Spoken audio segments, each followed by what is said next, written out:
roll call vote.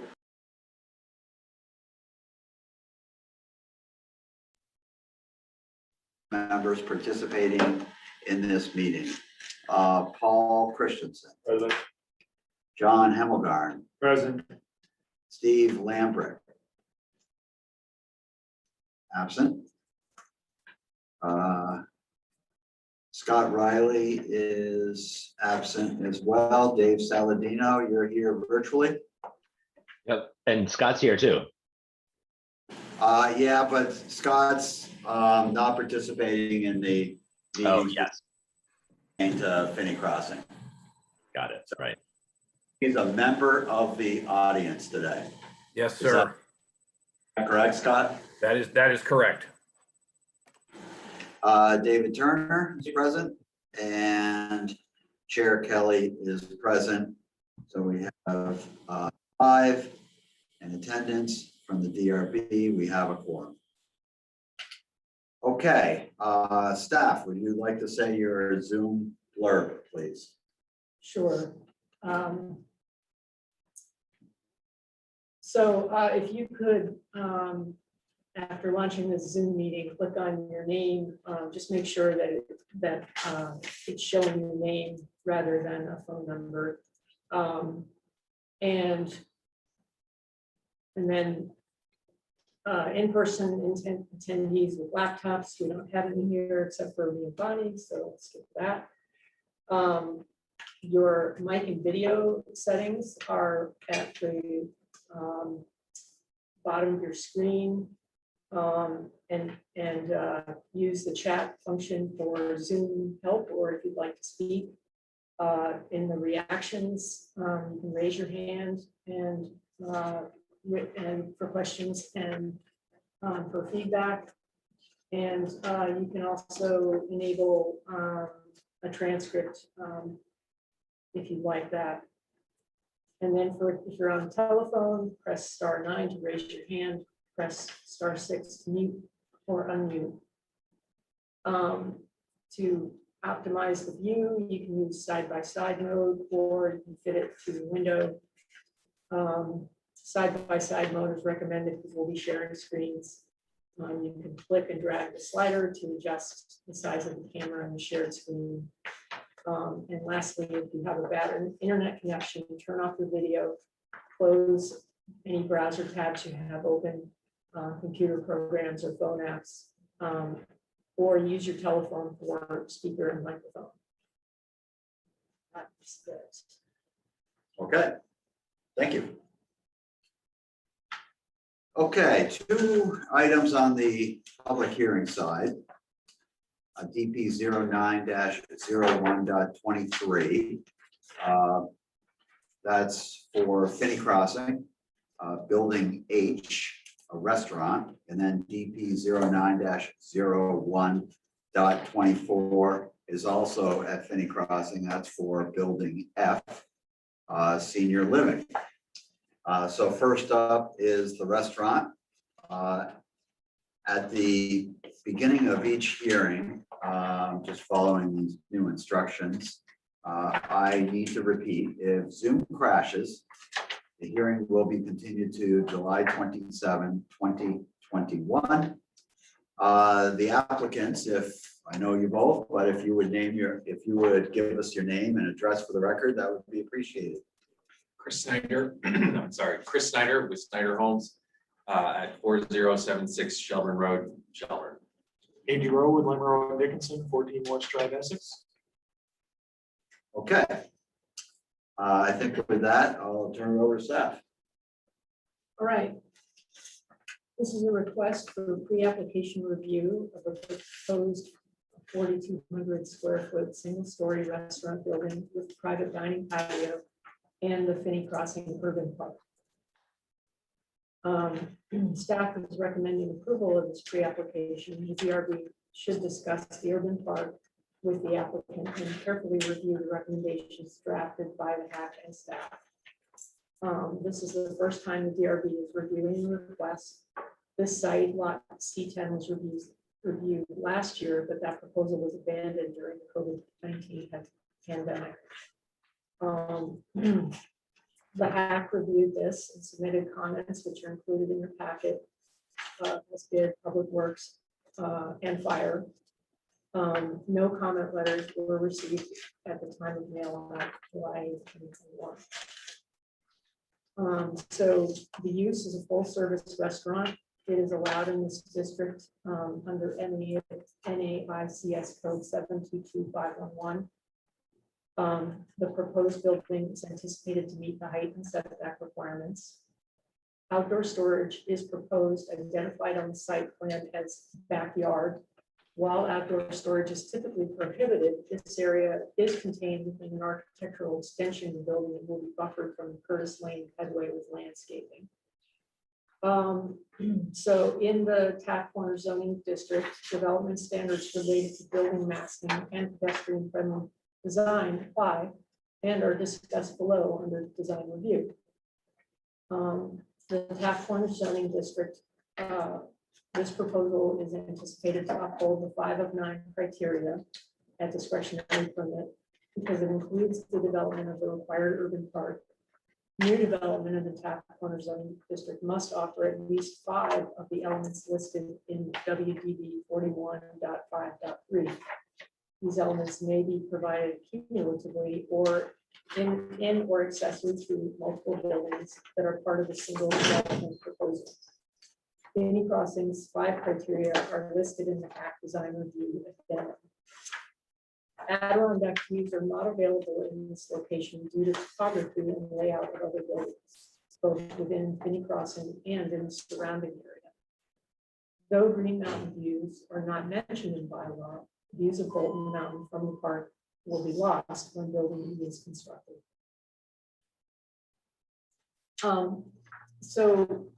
Both the urban, as proposed, the urban park and the restaurant are located on lot C10.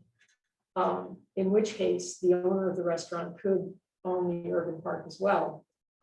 So the zoning bylaw and the DRB can't regulate who owns private property. There's no minimum lot size in the Taft Corner zoning district. The applicant could voluntarily consider subdividing lot C10 and placing the urban park in its own parcel, so that, you know, in the future, if say public ownership was an option, it might be easier facilitated if it was on its own parcel. Growth management does not apply to commercial development. However, Finney Crossing's growth management score is based on the provision of an urban park. The discretionary permit must summarize the statements made about the urban park and growth management questionnaires and demonstrate how the urban park upholds the growth management score. Vehicular access is primarily from Holland Lane. The parking lot is shared with residential building E2 with a secondary curb cut onto Curtis Lane. Adequate bicycle and pedestrian access is provided with sidewalks and a multi-use path along all 4 sides of the building.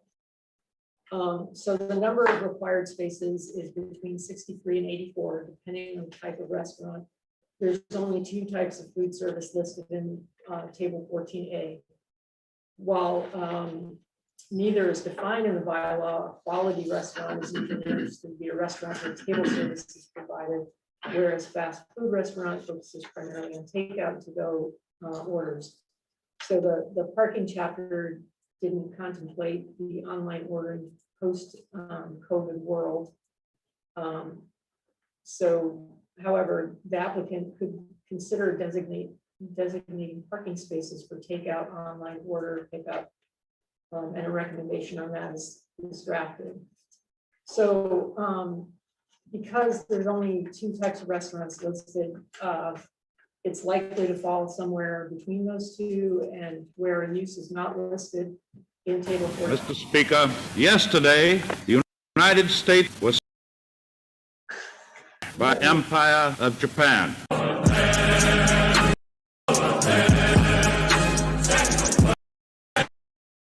I just muted. It's somebody hacking it. All right. They must not have much to do. I feel privileged having been hacked. Okay, should we go on? Yeah. So in other words, this restaurant could fall somewhere between like the two, I don't know, extremes of takeout and quality restaurant. So it would really be up to, it's determined by the administrator based on the similarity of the proposed use to one or more uses listed in table 14A and the Institute of Transportation Engineers parking generation. So bicycle parking should be anticipated not only for the restaurant use, but additional bike parking for the urban park. And so the table just lists those two types of restaurant and the anticipated number of, or the required vehicular parking spaces. The bicycle parking and long-term bicycle spaces are the same for both, so it's really a question of the number of vehicular parking spaces to be determined. So for infrastructure, this property will be served by municipal water, sewer, and underground utilities. The discretionary permit must include a utility plan and neighborhood park in compliance with WDB Chapter 15. The discretionary permit must include a maintenance plan for the neighborhood and urban parks within Finney Crossing. Must update the site plan for trash and recycling cans for litter management in compliance with WDB 16.4, show snow removal and storage and solid waste. The solid waste containers for the restaurant shall be contained in an architectural extension of the building per WDB 16. When Fiddlehead's Folinos was proposed, the DRB discussed private events in the urban park. The DRB recommended the discretionary permit shall include the renderings of the urban park and demonstrate how people will interact with the park space when there is and is not a special event. Events that serve alcohol would require fencing per DLC regulations. During the HAC meeting, the applicant represented that this tenant, Railroad Maine, is less interested in private events that utilize the urban park. So the DRB should discuss the type of events that can be held in the park. And the DRB should ensure that the only publicly accessible park in Finney Crossing is not entirely closed off when an event is happening.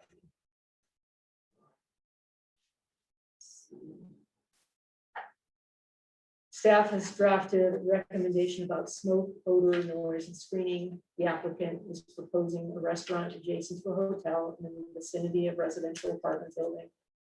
Restaurant kitchens have specialized mechanical equipment, kitchen vents, etc. The DRB can request a sound study, but staff is not recommending it because usually it's performed where new industrial or heavy commercial is adjacent to residential.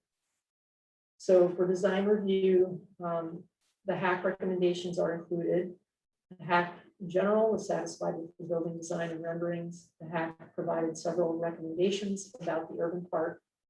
This is the main park for Finney Crossing, and so the landscaping and programming should be thoughtfully and tastefully designed.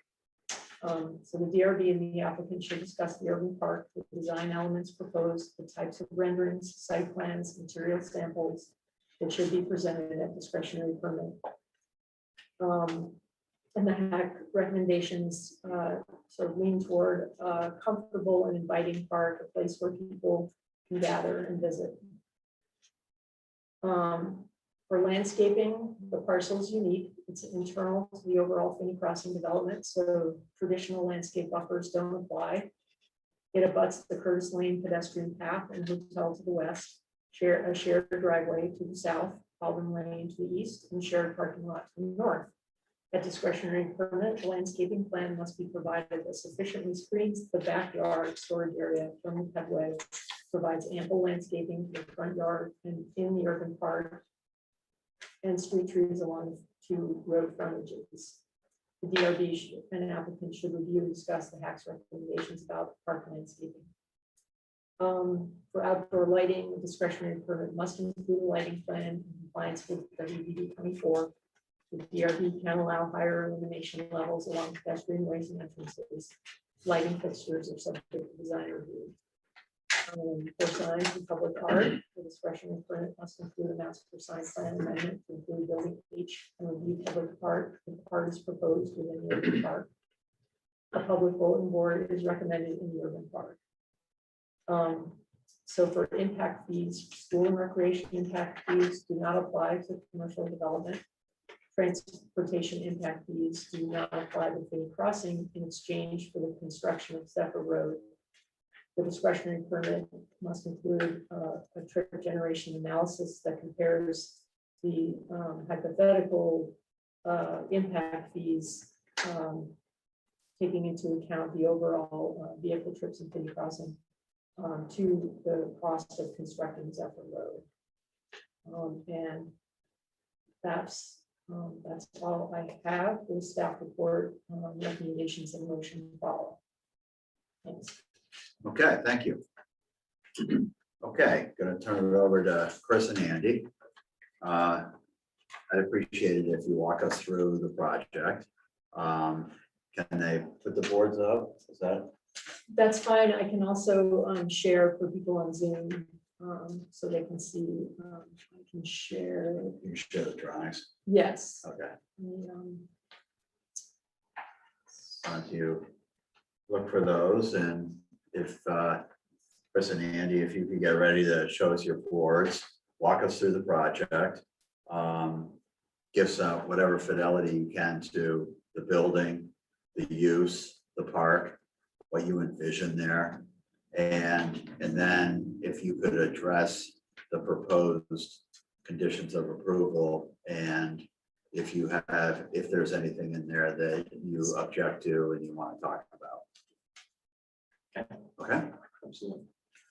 Well, thank you all very much for your time tonight associated with these two projects that were coming forward. And I think I do want to take just one moment to identify that we did submit these at the same time, sort of cognizant of comment I believe that the board has brought up previously about understanding sort of what this middle section was going to be at the same time, so that they weren't pieces, that we were addressing sort of the overall scope. And so I just wanted to acknowledge that the idea of the presentation of both of these on the same night was for that purpose, so that we could see how the really what I call the final two larger parcels that need to be that can be developed within Finney Crossing. The only piece that is left undetermined at this point is building A, which is to the southeast or south of building F.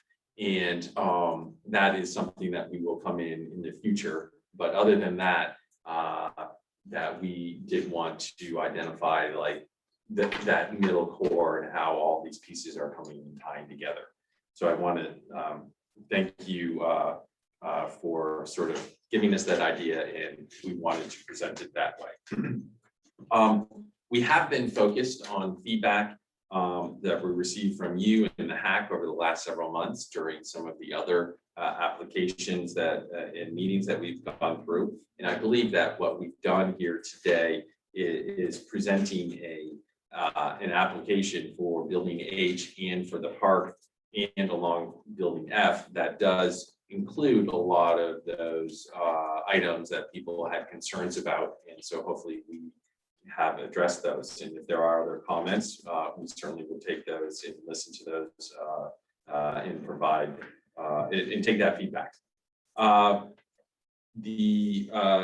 For building H and the park in specific, we have there's been the park itself is slightly modified from what it was on our previous applications, essentially to identify that the restaurant space had defined a little bit different layout along the southern edge of the property, but we still have maintained the arcing walkways and landscaping areas, and also the seating areas along Holland Lane.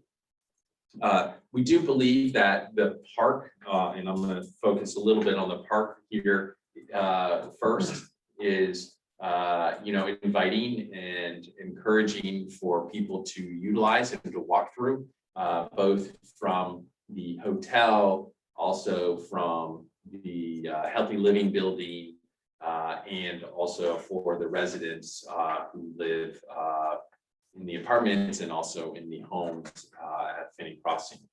And there are access points really on 3 of the 4 sides of the park. From the western side, the hotel does have a bike path that goes along the side of the hotel that it would connect to the park. From the healthy living building, there is a crosswalk. We did modify and improve that area so that you could walk from that area across to the park. And then again, at the intersection of Holland and Market Street, there is crosswalks that bring you to the park. And then also along Holland Lane, if you're a resident in Finney Crossing, you could walk the sidewalk from your residence directly down and enter into the park area. There is quite a bit of landscaping, hardscaping, and some seating areas associated with the park. The seating areas are primarily on the eastern edge along Holland Lane, and then some small bench areas on the western, I guess it's northwestern of the upper arc or the northern arc. And so there are some spaces there for people to sit and relax. And then there's also a larger open space in the center of the green for people to utilize how they want to plan on utilizing it. We do plan on maintaining the property and in a good condition, and it is, a central component to the overall neighborhood, and are excited to be allowing everybody, whether it be patrons of the restaurant or the stores or the hotel or the residents of Finney Crossing. So there is open space there, and we have designed it so that somebody could go and hang out in there or play, throw a frisbee if they wanted to. It's not a giant space, but it is a pretty decent sized park area. We don't have any plans to close off the park at any time at this point with any specific special events. There could be in the future, but we are not asking and not getting permitted as such. We are planning to leave it as an open park space. Building H is planned as a restaurant. The plan is for the restaurant Railroad in Maine to be locating in that space, and they have designed and reviewed and approved the current layout along with that includes both the interior and exterior layout, which is to the north of the arcing walkway. They're excited to be locating here in Williston, and they want to take advantage of a great Williston place of business. There will be some type of barrier or short wall adjacent to their seating area because they do serve alcohol, and so we assume that there will be some restrictions associated with liquor control associated with that. Parking for the restaurants, as identified in the staff report, there is parking along Holland Lane, and then there is parking along the north in the parking lot to the north of the building as well. And then there also would be shared parking with building J to the south of this space. The main entrance to the restaurant is going to be located along Holland Lane in the vestibule. You can see, in that area right there. And then, so you can access it either from the Holland Lane side or also from the parking lot to the north. So that would be qualified as the vestibule, but also have access points there. And we're here today, we have been to the hack and are happy with the comments and interested in getting comments from the DRB about the design of the building, or as we are at pre-application here, and any comments or thoughts would be appreciated associated with that. That's a reason. Those are my general comments about the application. In terms of the staff notes and recommendations,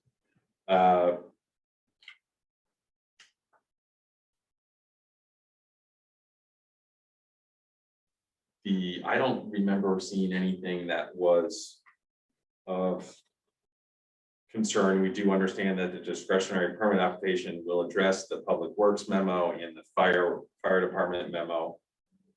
And that we understand we will provide samples and renderings at discretionary permit.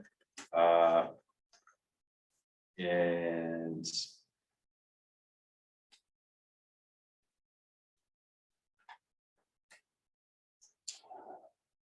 I think that is the comments that I would have regarding the staff recommendations and notes.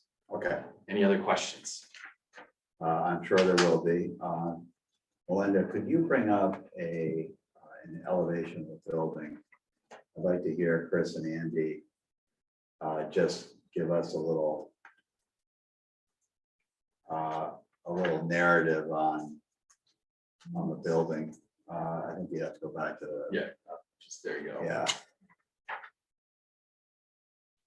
Just kind of walk us through what design theme you're trying to get to and what look you're trying to accomplish.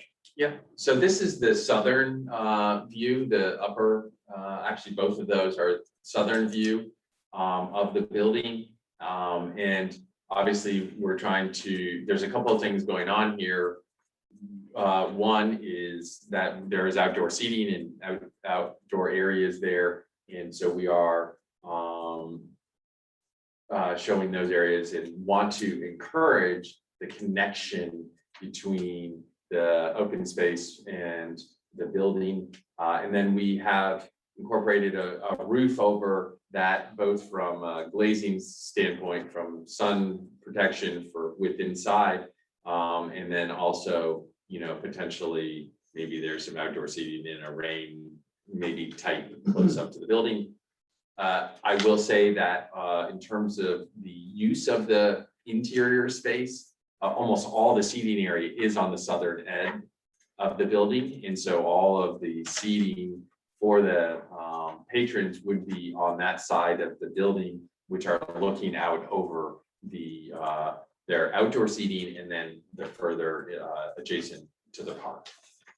Now, not shown on this rendering, and I realize it's a rendering and where we are in the process, but you had mentioned some type of wall separating the patio and the public space. Yeah. That's a forthcoming. Yeah, that's forthcoming. And it's one of the items that the architects hadn't really considered. But we are going to have probably a seating wall, or it has to be a certain height. And I can't remember what the height is for the liquor control board. Okay. But that is something that we would have to provide. Yeah, in terms of layout, it is shown on the conceptual site plan that Wagner Hodgson did. So, they planned for it in terms of layout, but there's no detail on there yet, whether it's, they call out ornamental grasses on one side, but I think as Chris said, it would need to be something a little more rigid or permanent than simply vegetation. Yeah, so I would just ask that you kind of consider, and I know you will, because you guys really do thoughtful designs, but the context of the overall thinning crossing and some of the materials that have been incorporated. And I am I view very favorably the durability of the materials that have been put in place. And so, one of the things that I like about what you've done is I anticipate walking through Finney Crossing in 10 years and not seeing real signs of deterioration. Agreed. While we're on this subject of that barrier, the other thing I would comment on is, and I have to say, I think the hack did a lot of our work for us. Yeah, they did. And they're not here, but I want to just publicly say I appreciate that. Yeah. But what's missing on there is that wall, which is fine. And I mean, it's a regulation, but it's also an opportunity, I think, because it creates an edge, and it's at the edges that you start to kind of get interesting things. So it's not only is it the container for the patio, but it's also a living edge of especially with that arcing walk that's on there to kind of make it an interactive piece that kind of directs the focus back and creates an edge to the lawn as well. So it's a fun thing, and depending on what materials you use, I think it'll only benefit us. I agree with you on that. Well, the question is, depending on how high this wall has to be, the wall doesn't have to be solid, right? It could be, some Metal, it some high could class be- metal with Yeah. with vertical bars giving you the look through, is my point. Right. And not only that, it doesn't have to be the same along the entire length. That's right. Right, it could be sections of different pieces of something, Piece of stone stone. here with a bench in it, and then there's Yeah, a 'cause I- fence and. There was, I was asking to see all those nice windows there, that they have a high wall, it's gonna kind of cut the look out the, Yeah, I think he mentioned the CD wall. I think so. well, it depends on how high it has to be wall, because he was mentioning. It doesn't have to be that high. Well, yeah. It doesn't have to be that high. For electric No, control. it's Being a- church Electric control just one. Yeah.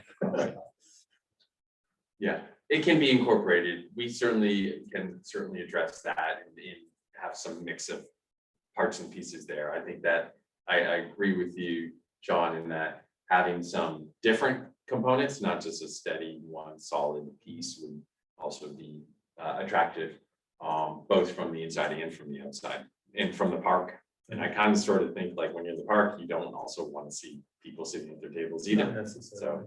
It goes both ways. It's nice to know they're there. Yes, that's right. So do those doors that I see on the facade, do those open up so that the kind of creates kind of a lunix type of? That's the plan. Yeah. And in terms of the architectural, statement, that is a tall wall there, but it's broken up. I think it's a kind of a false front of the building and then slopes back if you look at the side elevations. But you can see how, one, it's allowing for some signage, but also allows for some aesthetic changes between the lower section and the upper section. And I think the roof break is a good detail on that. Can you, Melinda, pull up the side elevation, please? Yeah, thank you.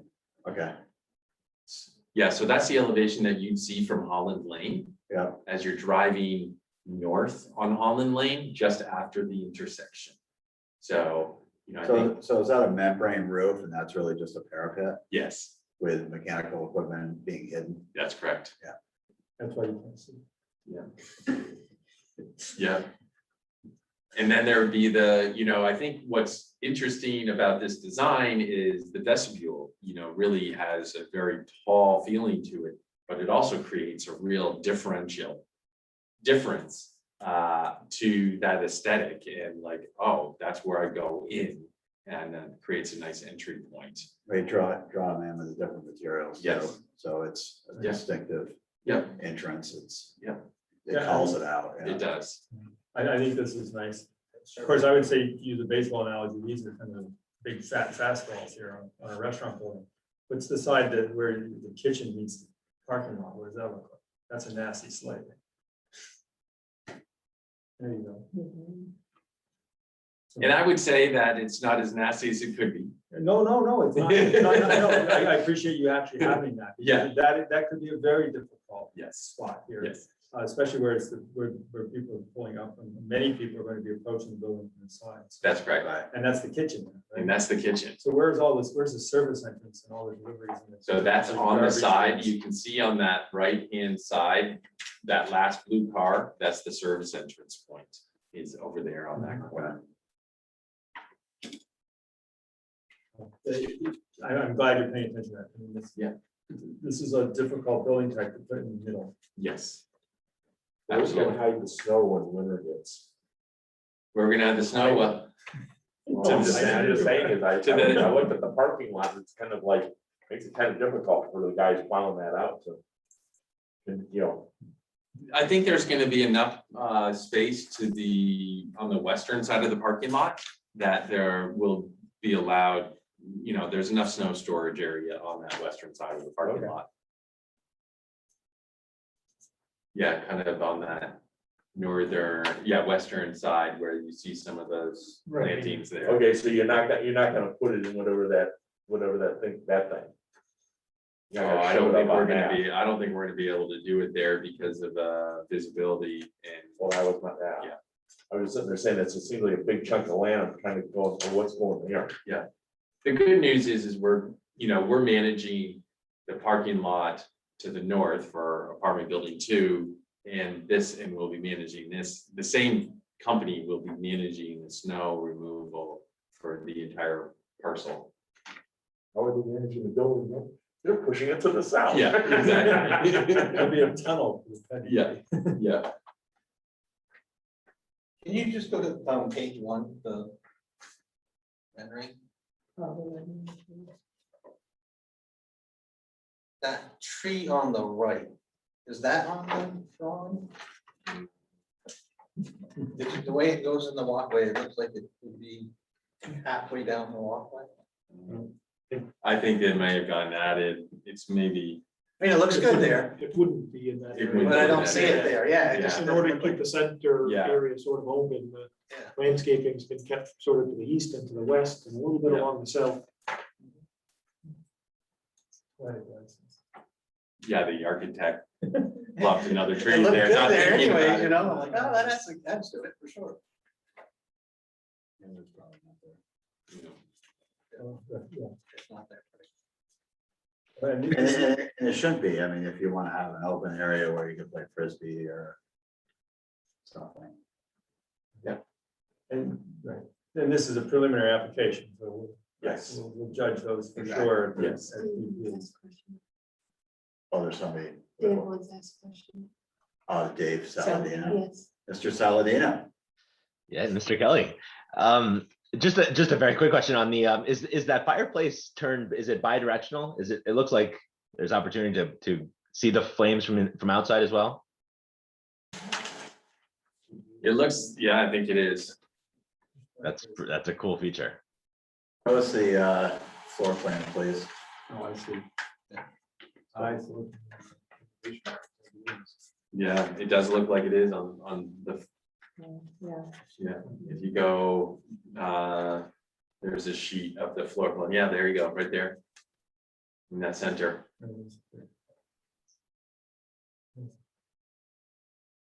Is that a sign I see inside the vestibule? Yes. Not sure how those signs are dealt with, but we'll see a master sign plan. We'll be discussing that, I'm sure. Yes. Coming If they're attraction. not on the glass, I don't. That's believe right. they're That was on the the answer I glass. was expecting. One other question, on number 7, under the recommendations. There was one a request to do a study of the cost of of constructing Zephyr Road compared to the trips generated. And I'm just curious what prompted that requirement. That's I can speak to that. That's a longstanding piece. So Zephyr Road was one of the named grid streets that the select board had agreed was if you constructed it, you could utilize It's eligible for an in-kind contribution under the impact fee ordinance.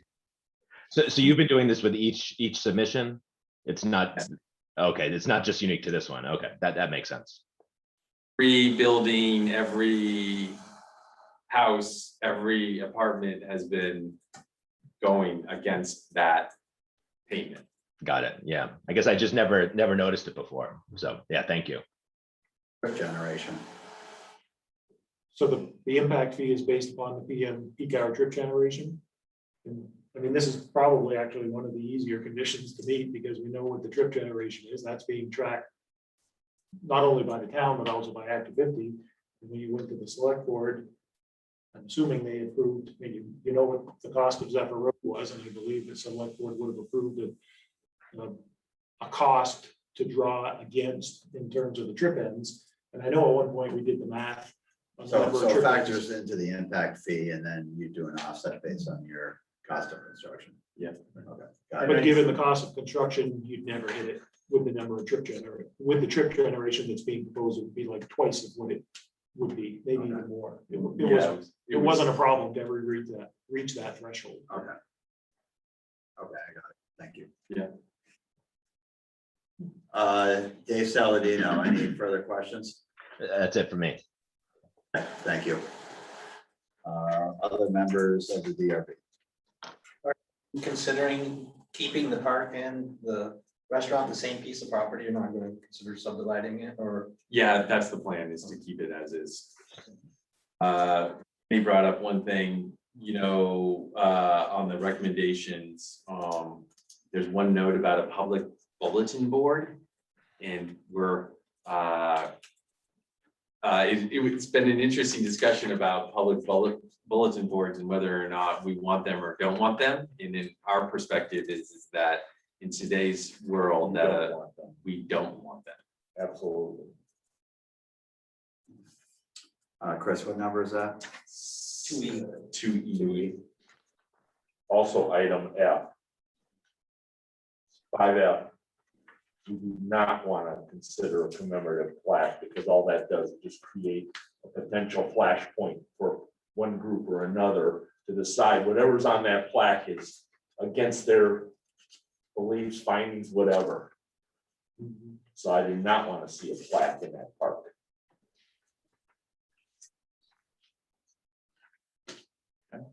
Other than the plaque that says space available or something. And someone will argue with that probably. It's similar to the idea of public art. Yes. And public art is worse than trying to choose colors, because somebody's not gonna like it, and other people are gonna love it. That's right. So just admit that you can't win and start it, and you're fine. Okay, Is the public art component, I know that's one of the 9 criteria. One of the 5 of 9 that you can select, as is the urban park. It seems that putting the public art in the urban park is kind of going 2 for 1. Yeah, I mean, I don't think we're planning to do art yet.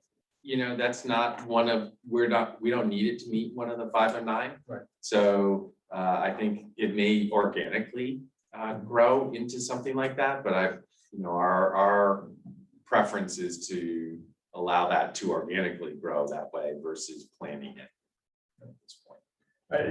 It's in here as a recommendation. Yes, As is, I think, the water feature. Is that yes, right? it's a recommendation. I mean, I like both of those. I think those are both great things if they're done properly. Yes, So you have to be very careful with those. There was a nice water feature at the top of Church Street at one point. yes, And it lasted, I think, what, 3 weeks. So we're gonna Bellagio water cannon shooting them. No, Great. no, no. By the way. But, in the water features in Vermont are harder to maintain, and they tend to break down, is what I've seen over time. so I guess my comment is not to say I'm supportive of that or not, but to say I still think these are good recommendations and suggestions by the hack. Yeah. And I think taking a good look at this urban park, I think it's smaller than it was initially, many moons ago when I first got on board. And it's in a slightly different location, slightly less prominent spot than it was initially. So I do think it's appropriate to kind of, in this condensed area, to really put some amenities in there. Well, and I would, and I totally understand that, and I would say that one of the things that we propose doing is creating boundaries on it, creating streetscape, hardscapes, making it really usable, rather than just a giant open space. So I think that's one thing that's really beneficial of having smaller spaces. And we have smaller spaces all around the neighborhood. And it's interesting to see what gets used and what doesn't, in the things that we've already done. Give us a quick synopsis of what gets used and what doesn't. Garden areas get used, like by some of the apartment buildings. So those are tenant oriented. But then the smaller, like I do see people sitting at like the benches, like at the intersection of Stillwater and Holland Lane. There's like a little arc, and I do see people, you know, at least walking through there or sitting down outside during a nice day. Not overwhelming numbers, but they're there.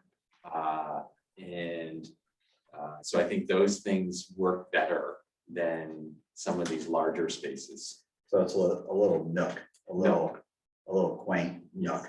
And they go there and they are reading a book or on the phone or whatever, A but little sense of privacy. yes. Yeah. Yeah. DRB members, anything else? No, I like the design of the building, it looks good. Will they still be in Essex too, or are they gonna have both locations? I'm not sure that they've determined what they're gonna do yet, whether they're gonna be both or one or the other. I mean, well, we know they're coming here, but Yeah, I like the design of the building. I think it brings a little of the character of what they just did over there too, here in looks, so. Yeah. It's kind of neat. Paul? I'm good. John? I would just reiterate, I think the comment that was in here about the bike parking at the urban park, I think that's an important piece. yes. We probably shouldn't be limited to the minimums required here, because I think that's a place where you want to encourage people to bring their bikes. This is a place where that's going to get probably used. Not only the park, but probably the restaurant. Yeah. as well. Right. Agreed. Yeah. Dave Saladino, I'm good. members of the audience.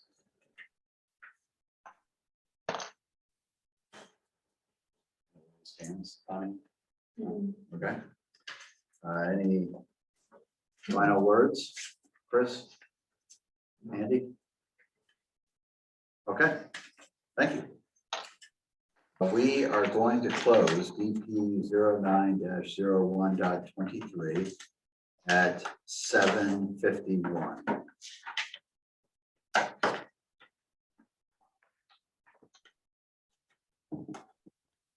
Okay. Next up is DP 09-01.24. This is senior living, proposed senior living facility on building H. And this is another pre-app. As a reminder, if for some reason Zoom crashes, the hearing will be continued on July 27th, 2021. And for the record, Chris and Andy, if you would state your name and address, please. Yep, Chris Snyder, Snyder Homes, 4076 Shelburne. Indy Road, Lemmer and Dickinson, 14 Morris Drive, Essex. Linda. All right. This is a request for pre-application review of a proposed senior living facility with 74 units. Staff recommends approval of this pre-application, but only if the DRB carefully reviews the drafted recommendations, especially number 1 about proposed use. The DRB may choose to continue the hearing to August 10th if more time is needed to discuss the proposed use or request additional information from the applicant. This is the first time the DRB is reviewing this request. Penny Crossing has a lengthy permitting history that most recently includes Building J, Healthy Living, and Building E, Color Bean. The hack did review this proposal, and their recommendations are included, as did Public Works and the fire department. The police did not submit comments. And no public comment letters were received at the time of mail out. So the proposed building is anticipated to meet the height and setback requirements for the Taft Corner zoning district.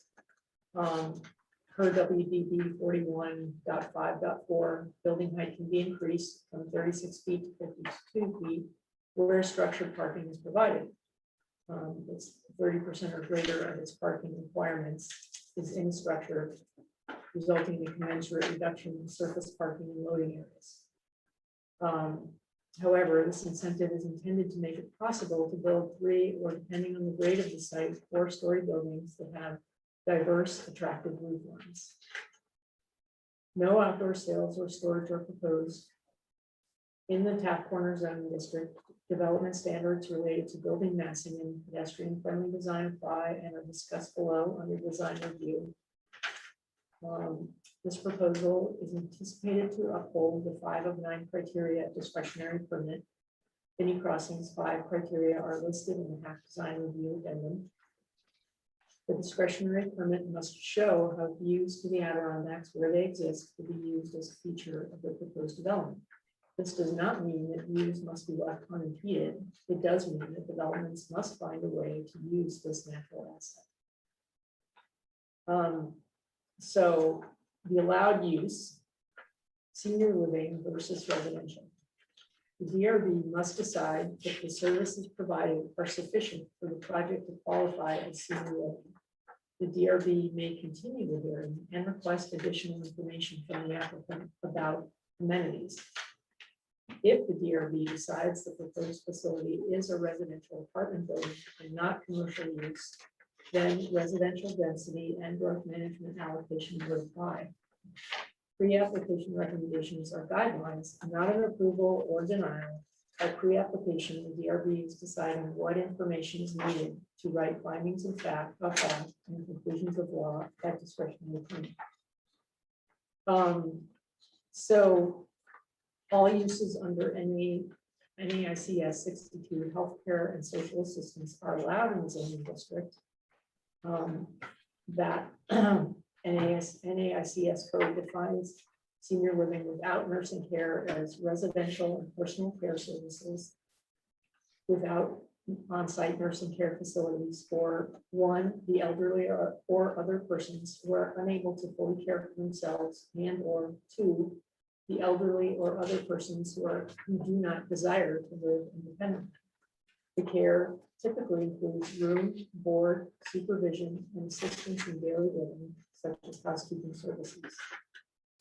WDB Chapter 46 defines a dwelling or dwelling unit as being a building, typically a single-family home or a separate space within a larger building, typically an apartment, townhome, or the like, that contains complete housekeeping facilities for one household. So the applicants proposed a senior living facility with the following services: 74 units, each with a complete kitchen, bathroom, washer, dryer, large lobby, community room with fireplace, entertainment center, library, and meeting area. Individual workspaces for either semi-private or community collaboration. Private dining room with outdoor patio will be available for small groups of residents or family events.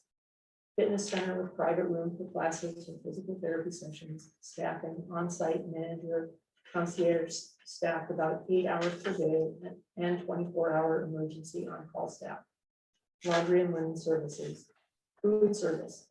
Seasonal produce through a local CSA. Delivery of individual meals from local restaurants.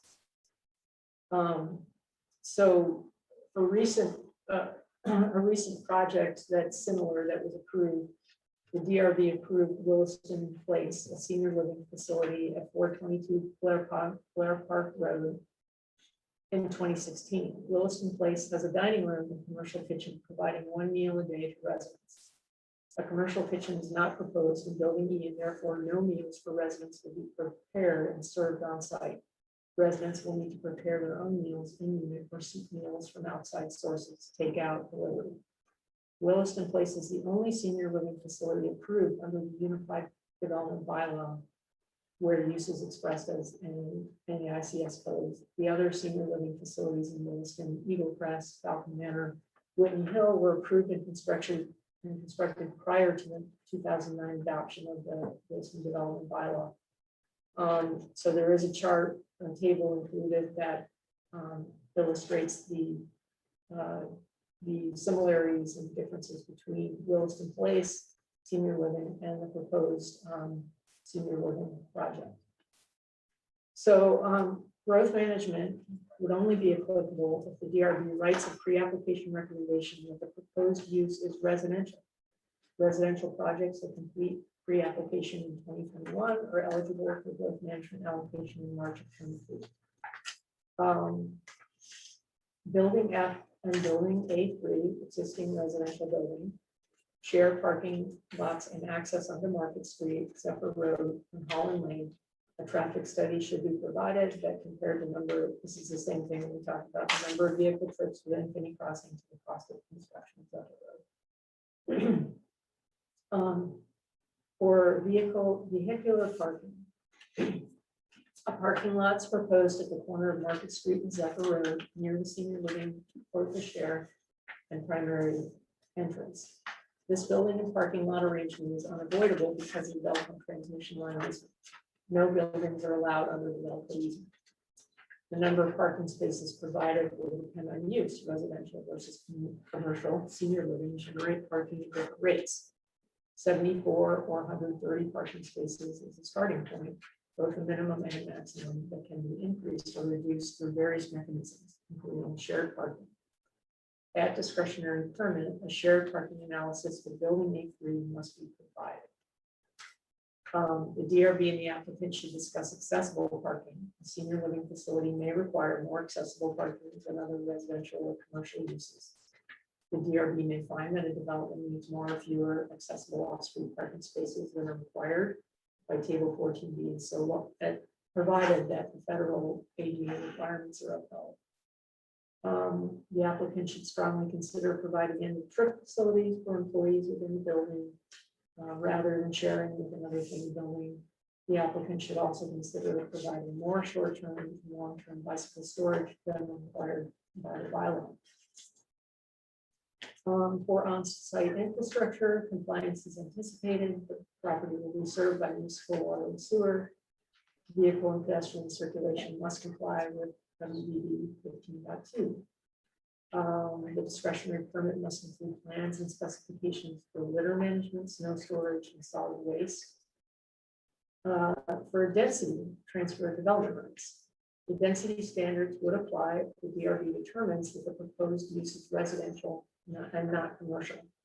If determined residential, Finney Crossing will need to seek out or transfer development rights because the current density analysis would not allow for 74 new units. The most recent density analysis can be found in staff report for DP 09/01/18 when building A3 was modified slightly to accommodate more than 1 million units. For outdoor lighting, discretionary permit must include a lighting plan in compliance with WDB 24. The DRB can allow higher illumination levels along pedestrian entrances. Lighting fixtures are subject to design review. For signs, a discretionary permit, a master sign plan. The master sign plan must be amended for impact fees. If the use is determined to be residential, then school and recreation impact fees apply. Finney Crossing is exempt from transportation impact fees if the total fees for vehicle trips is less than the cost of constructing Zephyr Road. So for design review, in general, the HAC was pleased with the building's overall use of materials, articulation, and pitch group elements. The HAC had a few concerns, particularly about the port share design and the yard green space. Their recommendations are included. So that one challenge is the Belco easement, because no buildings and tall trees are prohibited under the transmission lines. Therefore, the buildings brought to the street along Holland Lane and Market Street, while Zephyr Road, Market Street frontage is dominated by a parking lot. The DRB and applicant should discuss the green space yard between the building and parking lot. The fire department would like a drivable surface so the ladder truck can access all sides of the building. A drivable surface, perhaps a U-loop, could function as a walking path for residents. Combined with landscaping, shade trees and seating, this area has potential to be an asset to the senior living facility and Finney Crossing residents, provided it is designed at a human scale. Building A3 across the parking lot does not have any green space for residents. The applicant should consider enhancing this yard space in a manner that promotes neighborliness within Finney Crossing. Landscaping and street trees, the traditional landscape buffer requirements don't apply to internal property lines within Finney Crossing. Street trees would be required along the 3 road frontages, Zephyr Road, Market Street, and Holland Lane. The north side of the building is the yard, green space, and the property line is anticipated through the parking lot. The applicant should consider enhanced front yard landscaping between the sidewalks and the building, as well as enhanced landscaping neighborhood park to the north of the building. So the DRB must decide if a type 3 or type 4 buffer is more appropriate and edit recommendation number 2 accordingly. And there are the recommendations and the motion. Thanks. Okay, thank you, Melinda. Okay, going to turn it over to Chris and Andy. And walk us through the project and address the biggest issue, which is this a residential building or is it senior living? So with that, I'll turn it over to you. Perfect. Well, thanks again for your time tonight, and this has been a fun project for us to work on in incorporating residential and integrating this building within the overall property, and is exciting for us to be presenting tonight. I think it's really important, and maybe you could scroll down, I think one more. Let's keep going. Well, I guess it doesn't have the view right now, but I think I think it's really important to acknowledge the fact that, what we have really tried to do here is design a building that has a street presentation along Market Street and Holland Lane. And you'll notice that the building is pretty close to those areas, and we do feel very happy about how that looks along both Market and Holland Lane. There is a drop-off zone roof in the porte-cochere or corsaire or whatever you call them on the eastern side of the building, and so that is an important component to this piece. And we do understand from the HAC, the discussion with the HAC about potentially making some revisions to the aesthetic of that. It was something that we are working on. There is a bit of a challenge in that we're trying to maintain some views to the west towards the mountains, but at the same time having it as a height that allows for emergency vehicles underneath it. So when you, which is sort of why the architects came up with the design that sort of it reminds me of the Washington National Airport entry cover points. It's pretty simple and clean, but allows views over and from below. So we're certainly working on that and going to try to address and improve that one view. It's important to note that on most of these units, we do have porches, and I think that's an important component, and it also helps make it more feel, rather than a true commercial building, have a bit of more of a residential feel. And we've heard that about some of the other more recent apartment buildings we've built at Penny Crossing, that they wanted to see a bit more of a residential component or aesthetic to the outside. There is open space plan for the property. There is on the north side of the building. There's if we go to the site plan, maybe it might be the easiest. One more up. There you go. You can see to the north side of building F, there's an outdoor seating area and also quite a bit of open space and some walkways that are connecting to areas to the parking lot, but also connecting you over to Hallman Lane. And I think it's a really nice, pretty large open space because of the shape of the building and how it's oriented. We have worked through the access to the underground parking and that always is a bit of a bugger for us as we're trying to figure that out. But in this particular case, it worked out pretty well and allows us to have more of that open space on the north side. As noted in our application and also on the staff notes, we are planning to have quite a bit of common area spaces. And I think this goes to identifying the differences between this building and other buildings that have been constructed at Penny Crossing and changes the scope of it. And we are going to have living room spaces, kitchen and eating area. These are all within the common spaces of the first floor of the building. There's going to be other smaller gathering spaces, a multi-purpose room, work pods, pet cleaning areas, gym space, a mail and package room, and then also a staffing office. So, I think those pieces sort of add to the overall utilization and use of the building to be more of the senior housing building than a true residential building. There's also, we're planning for 2 elevators in this building, which is something unique. And again, it goes to the use. And in terms of parking, as we talked about, there is going to be parking underneath the building. So this would be underground parking. They're planned to have 1 parking spot per unit. Sometimes it gets tight on that in there, but the plan is to have 1 parking spot per unit underneath. And then there is going to be parking to the east of the building underneath the Velco easement, and then to the north underneath the Velco easement. Those areas are shaded in darker gray.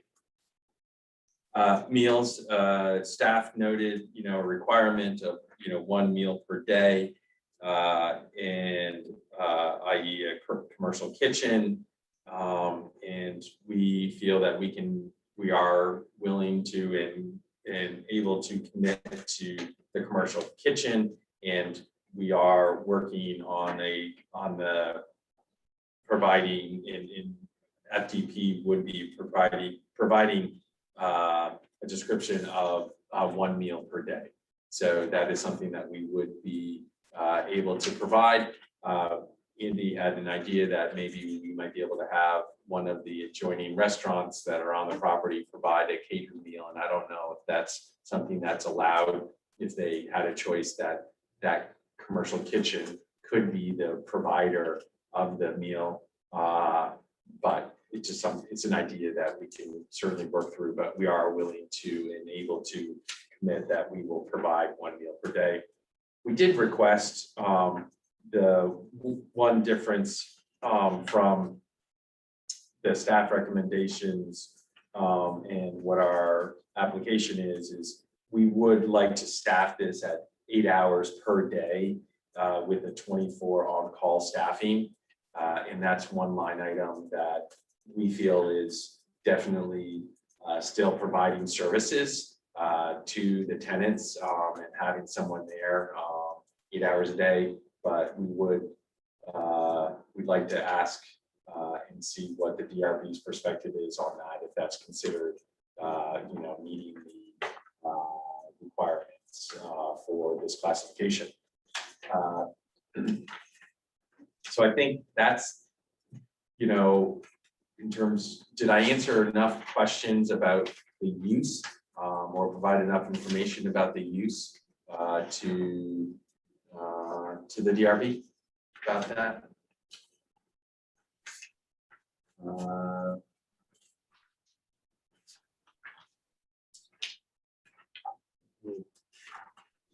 Read the description again Yeah, before I answer that question. okay.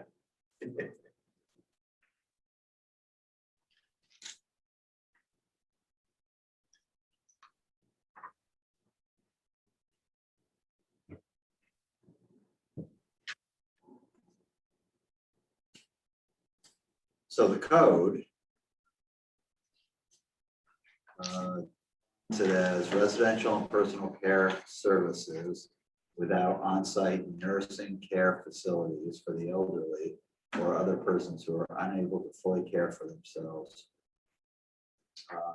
The care typically includes room, board, supervision, and assistance in daily living, such as housekeeping services. So I assume, correct me if I'm assuming this incorrectly, but I'm assuming that the staff would make arrangements if somebody, or help make arrangements if somebody is looking for assistance with housekeeping. That would be, Yeah, that would some be, type of concierge service. Yeah. Yeah. I think we can do that. And then the biggie is the food. Yes. And you just answered that to my satisfaction. I'll be frank, I like your creativity, Andy.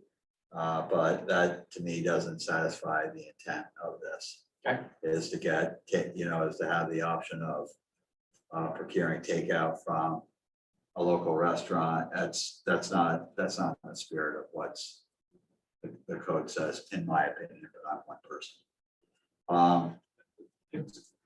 Go What I ahead. was getting at, it was a lot of schools don't necessarily run their own food programs anymore. They might have it catered, whether it's a restaurant or, you know, I wasn't just getting a takeout. It was intended to be something more than that. I poor choice of words on my part.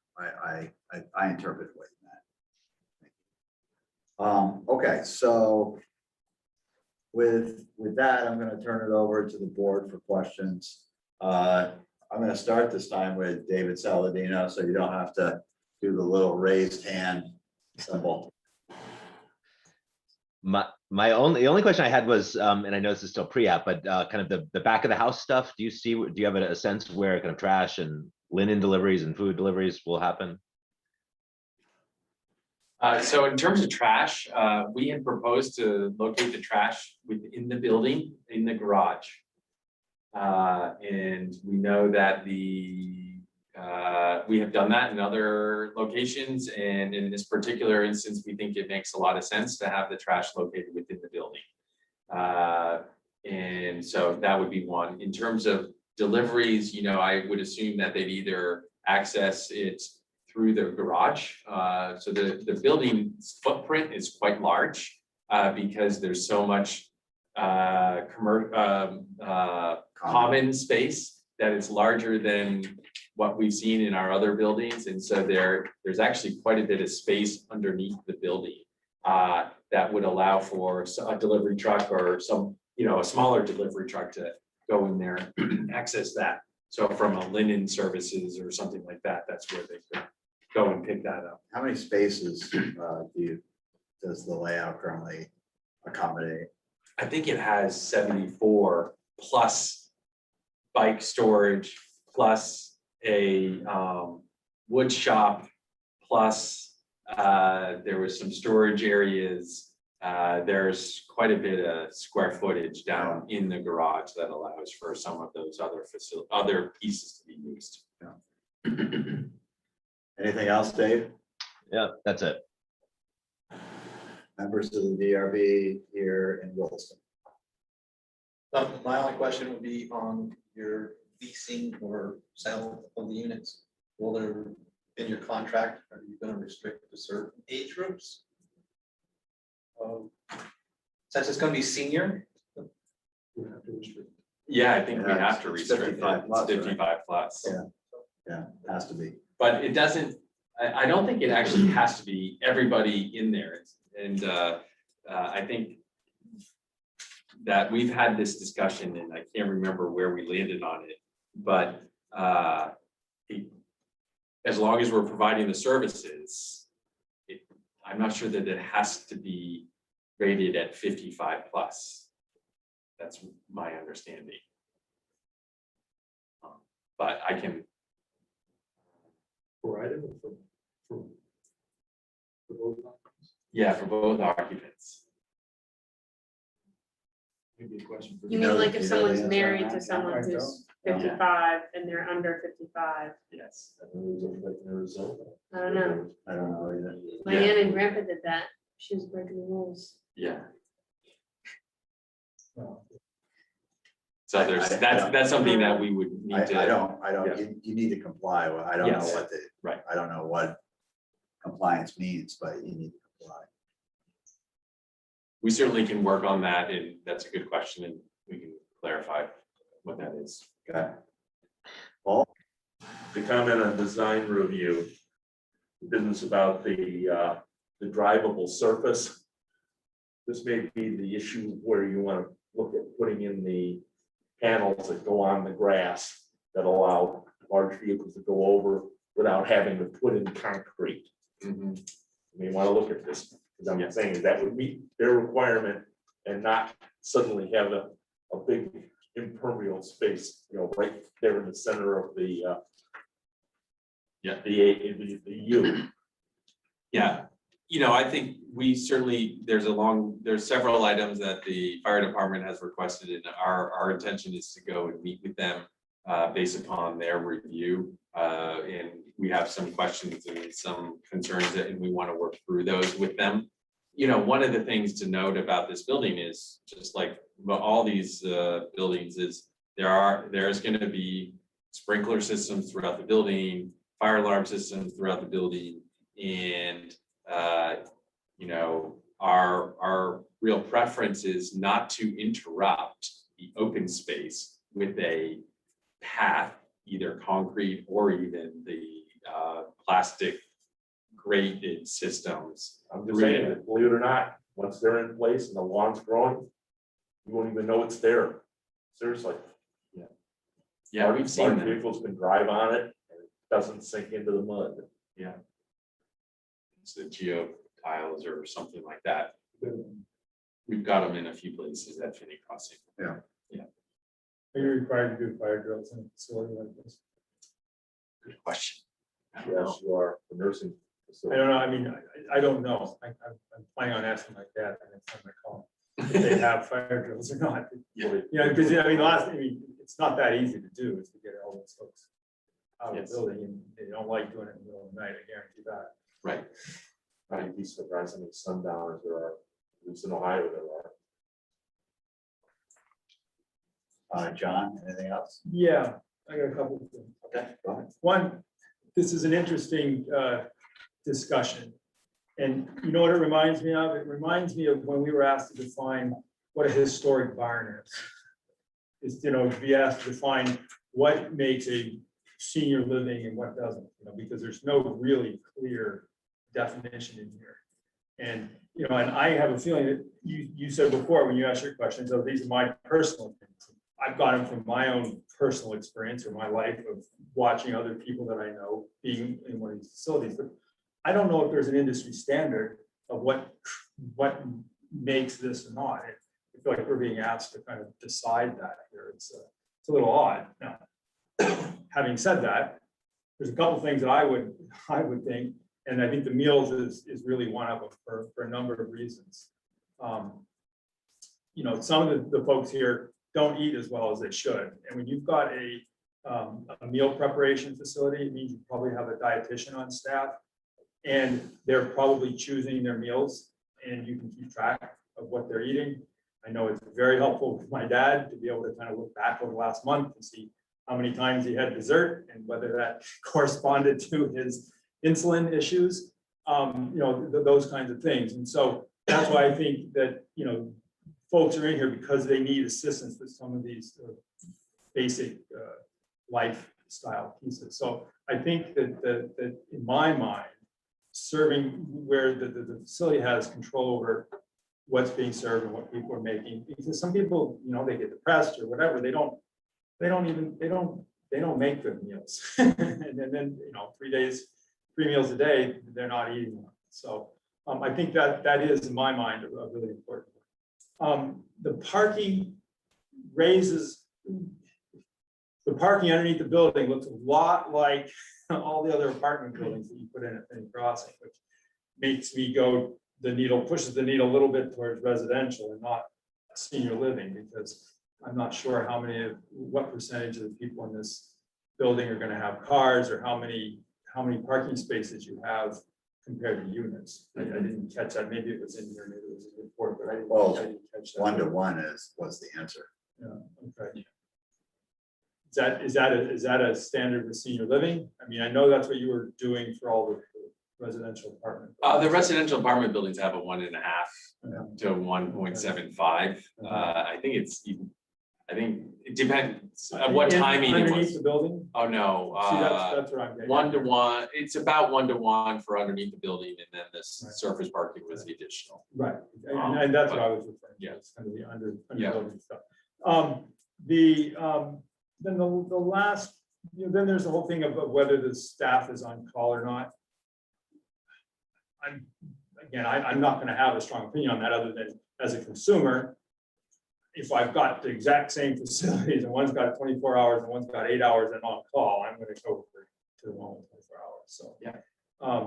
Then the last piece is, Bonnie, can you plug the site plan? And it's one of the things I think we're being asked to decide on or discuss is the kind of landscaping buffer, the open space in front of the building. And I'm looking at the sidewalks on an apartment building, from the parking lot to the building, you're gonna want fairly direct sidewalk, because people park, and they go in the building and they wanna get back to their house or whatever. My experience with senior living spaces, though, is that the residents want to go out and take a little walk. And they don't want the shortest route. They don't mind if there's a little bit of a meander to the thing. There's some nice landscaping.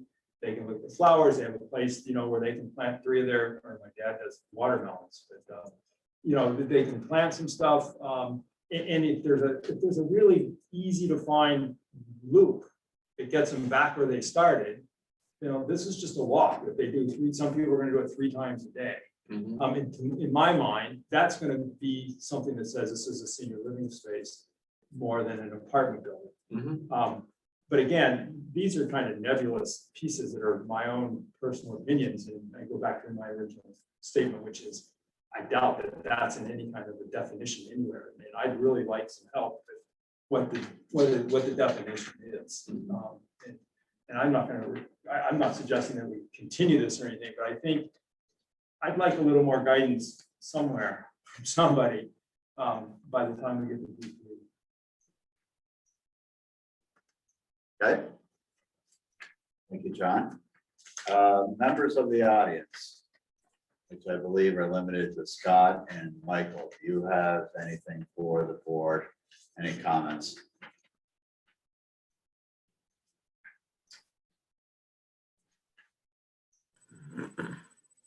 Pete, I'm all set. Hey, Scott. Yeah, all set. Okay. So DRB members. There was a seed planted by staff for us to consider continuance of this application. And I want to take the temperature of the board members if you think that that is necessary. Let me start with Mr. Saladino. In an ideal world, it would be great, like a posting on, on the planners listserv to see how other communities are defined residential versus senior living. That would be a helpful bit of information. But I also feel like it, to John's point, this probably will come down to kind of personal, gut feeling.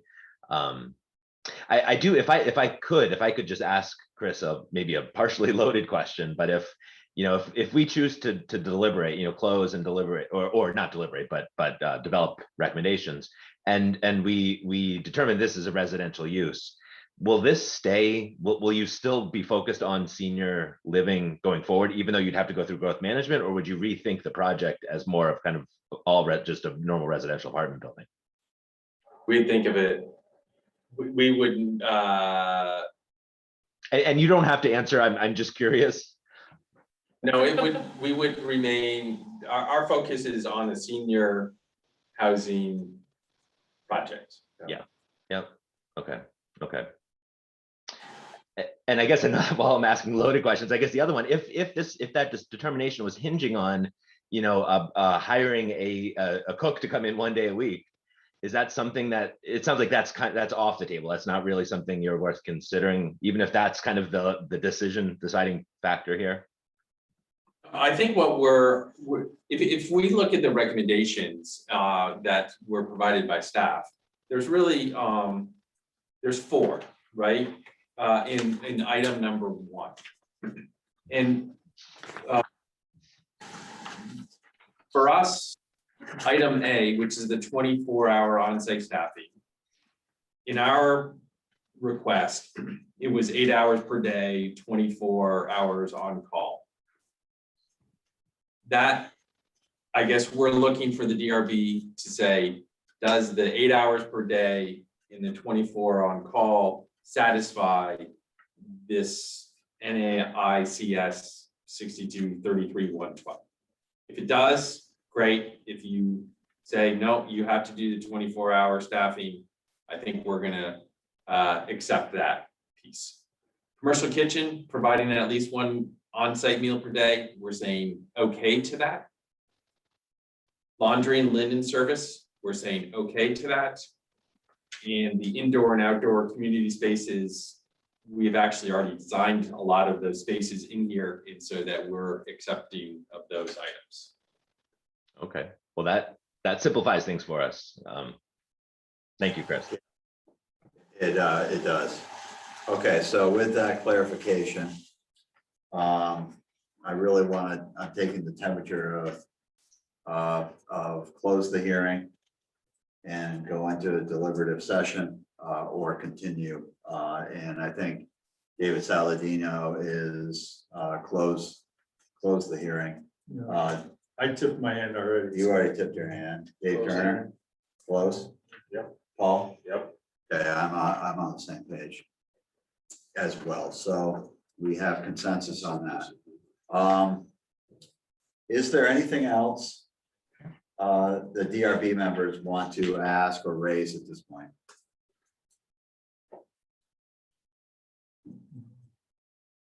Hearing none. Chris? Oh, I'm sorry, Pete. One question for staff actually on 2A, the condition 2A. Is it a shall provide the landscape buffer? I didn't quite follow. It said because this is an internal property, with road frontage on each side, are they required to provide a 3 or 4 type planting, or is that a request? So I wanted to ask about that one as well. Normally, you've got your street trees, and where you have street trees, you're not required to provide a landscape buffer, but I didn't know if that recommendation was focused on where the parking is adjacent to those streets, which really wouldn't apply to Market Street, or is it around the entire perimeter where you might have the building adjacent to the street as well? I guess, does it include everything, or is that more focused on screening the parking areas? Well, it says should consider enhanced front yard landscaping between the sidewalks and the building, as well as enhanced landscaping in front and north of the building. I mean, I think that probably came out of the hack recommendations, but I'm not entirely sure. But I don't believe that's a requirement. This entire site is a single parcel, is that correct? Yes. I mean, the entire, including all the residential areas that have already been finished, is that right or not? No, No, sorry, it's not a single parcel. That's There's a not- number of subdivided All right, lots. but they're all, I'm sorry, it's a single development, so the internal lines between those lots, we're saying typically don't require Right, the landscape buffers. That's right. so they're talking about, the recommendations are referring to you along where you have along the street frontages between the sidewalk and the building, calling for enhanced landscaping. The hack or the The regs? recommendations, The hack or the regulations? and I actually am not sure if this came from HAC, so Okay. I don't think the regulations require it. I think street trees are required. Yes. That was really the basis for my question as well. And sitting here, when you mentioned that the hack had brought it up, I think they may have made a comment regarding trying to provide some screening or some sense of privacy for the porches, you know, the balconies that are at street level, trying to do something to separate or give a little bit of privacy to those. So that may have been where that was coming from, as opposed to a Right, full landscape buffer, but, you know, maybe doing something at least to separate the sidewalk from where those porches or balconies are at street level. right, and so this is where sort of design review sort of gets merged into landscaping recommendations. So I think those recommendations are coming from the HAC. It's not strictly speaking a requirement of the bylaw to provide that on street frontages. Well, this is just prelim, right? Yeah, this Which is. means this is that pretty- as we get a little closer, we can basically revisit that quote. You know, whether, how many plants you're supposed to have or not have, right? Just want to make sure, okay. Yeah, I mean, we are not gonna make you do something on the plantings that's not supported by the regulations.